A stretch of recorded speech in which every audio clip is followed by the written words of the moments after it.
The City of Sydney versus the City of Los Angeles. I'll be comparing the strategies implemented by Los Angeles for renewable energy, and I'll be making recommendations back to Sydney. First strategy is LED lights. Los Angeles have installed and replaced around 160,000 streetlights to a more energy-friendly LED light bulb. This has raised the chance for the city to research energy data usage, such as consumption and cost, compared to the old light bulbs. Ultimately, this strategy will be giving LA that push closer to becoming a green city. Second strategy is renewable portfolio standards. California allows for private companies to provide and sell power. This represents that the governing body, Los Angeles Department of Water and Power, have continued their commitment to renewable energy sources. California Public Utilities Commission, however, apply and govern RPS guidelines for Los Angeles retailers of power. These consist of investor-owned utilities, electric service providers, and community choice aggregators. Los Angeles' three largest privately owned utility companies achieved 22.7% combined of their 2013 retail electricity sales with renewable energy. These companies, however, must meet 33% of compliance agreement by 2020. The third strategy is solar. The people of Los Angeles have an opportunity to run their homes and businesses by installing solar panels on their roofs and are offered incentives by the federal government. A taxpayer can request a refund of 30% of legitimate expenses when installing a solar system to their property. Solar installation could cost as much as $20,000 when first starting up. This is a large amount, not many people can afford this. So your other options would be to loan or lease. The first bar is the orange tab, is a loan with 6.5% interest rate and with a down payment or a lump sum payment. Second one is a loan without a lump sum payment, which is red, and the third is green, purchase outright, and the fourth being the lease.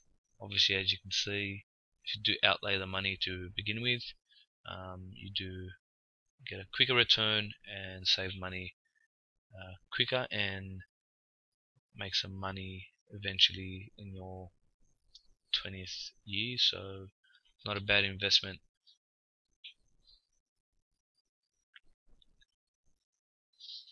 The comparison: Los Angeles is essentially warm like Sydney, and it is described to have a humid Pacific breeze.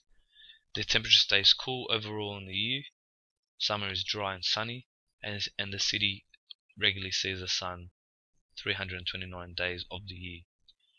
It has an average low temperature of about 12 degrees, whereas Sydney has an average low of 13 degrees. The average high temperature for Los Angeles is 25 degrees, and Sydney's average high temperature is 23 degrees, making LA an overall comparable city to use in this case study.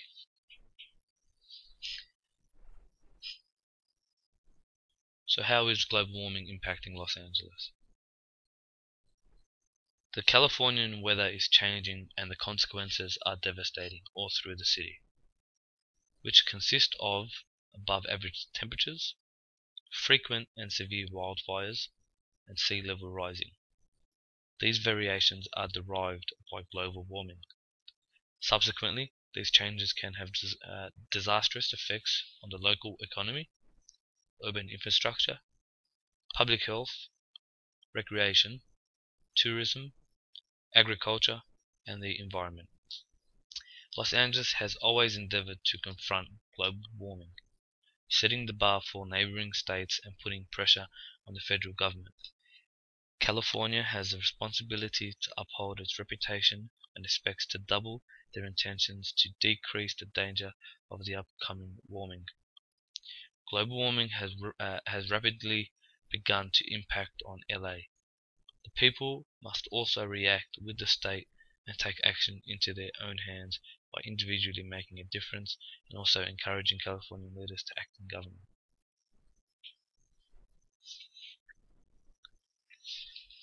So, to make recommendations back to Sydney, I'll begin with tax incentives, offering incentives and tax refunds for solar installations. This strategy involves the community and promotes and promotes renewable energy. RPS, Sydney might not be ready as of yet to privatize their utilities. However, California allows for private companies to sell electricity and power. This system represents a continued commitment by the LADWP to continue to use renewable energy sources. Lastly, the LED lights. To meet Sydney 2030 goals, the LED lights should be installed around the CBD area. This approach to safe power is world recognized and is already being used by architecturally designed green buildings.